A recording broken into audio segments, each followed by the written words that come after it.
Chapter 1 The Grendel's Terror. In the mead halls of Heorot, where the Danes reveled under the rule of King Hrothgar, a shadow loomed, darkening their days of joy. The hall, a symbol of fellowship and the pride of the Danes, stood tall and magnificent, its gilded roof shining under the sun, a beacon of prosperity. Yet, as night fell, so too did silence, for fear gripped the hearts of the warriors. A fearsome creature, born of a lineage cursed by the Almighty, stalked the borders of their land. Grendel was his name, and terror was his game. For 12 winters Grendel's wrath had plagued Heorot. None knew whence the beast had come, but his hatred for the sounds of happiness that echoed from the hall was clear. Each night he would creep from his marshy abode, drawn to the din of the Danes' merriment, his heart burning with malice. With a strength unmatched and a body impervious to the weapons of man, Grendel would tear through the oaken doors of Heorot, his eyes blazing with a hunger for blood and chaos. The warriors, brave and bold, would stand to defend their hearth and kin, but to no avail. Grendel's might was such that he felt not the bite of blade nor the pierce of spear. One by one, the defenders would fall, their lives snuffed out in the darkness of the hall, their blood staining the floors they had once celebrated upon. And as quickly as he had come, Grendel would vanish into the night, leaving behind a trail of death and the echoes of grief. King Hrothgar, once a mighty warrior himself, was now bent with age and sorrow.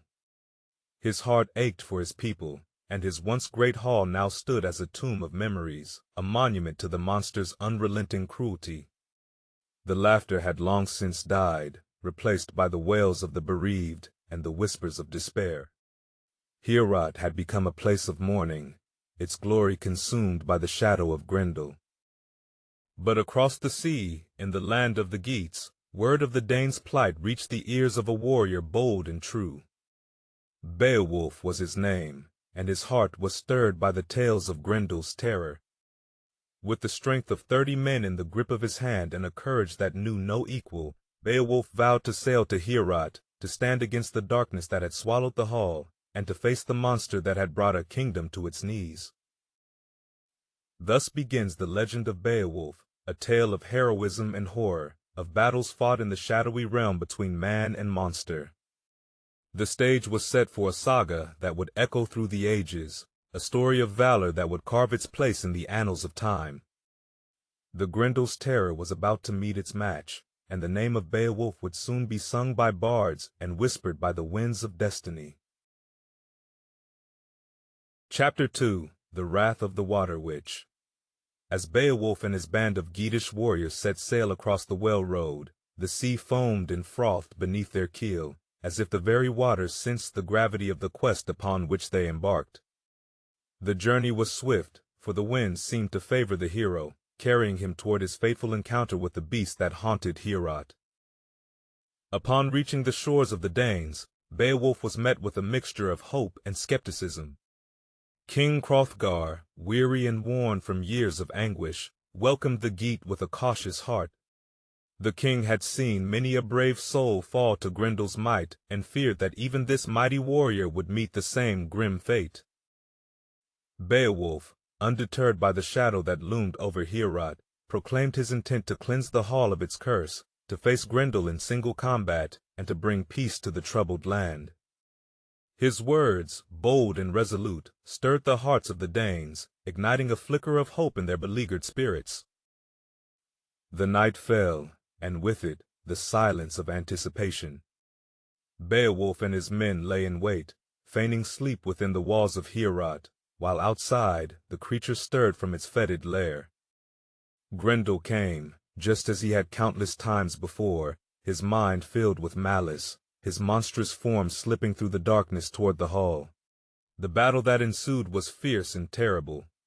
Beowulf, true to his word, faced the demon without fear, his hands grappling with the force of a tempest. The hall shook with the violence of their struggle, the very timbers crying out as if in pain. In the end, it was Beowulf's might that prevailed. Grendel, his arm torn from its socket, fled into the night, leaving a trail of black blood to mark his path. The Danes rejoiced, their hearts alight with a joy long forgotten. Heorot rang with the sounds of victory, the echoes of Grendel's defeat heralding a new dawn. But their celebration was short-lived, for from the murky depths of the mere from which Grendel had sprung, a new horror arose to avenge the fallen fiend. The water witch, Grendel's dam, a creature of spite and vengeance, rose from her watery den, her wrath as boundless as the sea. She descended upon Heorot under the cloak of night, her grief fueling a rage that would not be quenched by tears but by the blood of those who had slain her kin. The hall, still scarred by the battle with Grendel, once again became a scene of carnage. The water witch, swift and merciless, claimed the life of one of Hrothgar's most beloved thanes, and with the body in her clutches, she retreated to her lair beneath the waves, leaving behind a challenge silent and clear. Beowulf, his victory over Grendel now marred by this fresh sorrow, vowed to pursue the water witch, to venture into her aquatic hell and end the cycle of vengeance. The hero, undaunted by the peril that awaited him, prepared to descend into the murky depths to face the wrath of the water witch in her own dark domain. Thus, the legend of Beowulf continued, the tale of heroism plunging into the abyss, where the boundary between man and monster blurred, and where the true mettle of a warrior would be tested against the wrath of the water witch. Beowulf, with the valor of a lion, plunged into the depths to confront the water witch.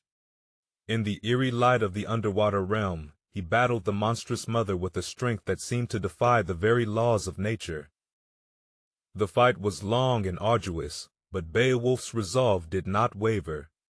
With a mighty blow, he vanquished the witch, her body sinking into the abyss. Triumphant, Beowulf returned to Heorot, where he was hailed as a hero. King Hrothgar showered him with gifts and praise, and the Geats legend grew. In time, Beowulf became a king himself, ruling with wisdom and courage. His final act of bravery came many years later, when he faced a dragon to protect his people. Though he slew the beast, he too was mortally wounded. Beowulf's life ended, but his legacy endured, immortalized in the hearts of those who would sing of his deeds for generations to come.